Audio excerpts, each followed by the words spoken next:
Turkish President Tayyip Erdogan will seek European financial, political and military support in talks on Monday with EU and NATO leaders, but will be told he must first stop encouraging migrants to cross his country's borders into Greece.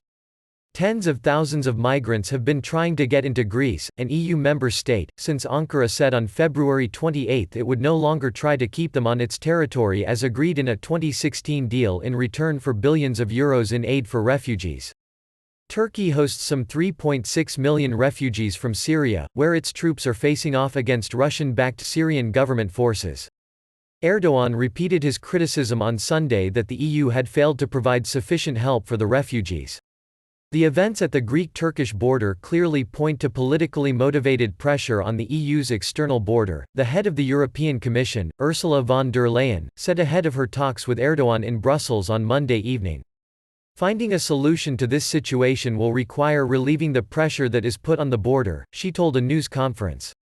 The EU is keen to avoid a repeat of the 2015-2016 migrant crisis, when more than 1 million people, mostly from the Middle East and Asia, reached the EU via Turkey and Greece. That flow was largely halted by the 2016 deal, which the EU hopes to salvage, though Turkey now fears a new influx of refugees following an upsurge in fighting in Syria. The EU says it has so far paid about half of a promised €6 billion to help Turkey finance housing, schools and medical centers for the refugees on its soil. It has dangled the prospect of further aid, but has yet to deliver. A precondition for any additional EU help should be to stop all support to illegal border crossings and move people away from the border, a German conservative member of the European Parliament, Manfred Weber, said on Monday. The 2016 accord had also envisaged the EU taking in thousands of Syrian refugees directly from Turkey, rewarding Turks with visa-free travel to the bloc and faster progress in EU membership talks. But ties between the two soured following a botched coup against Erdogan in July 2016.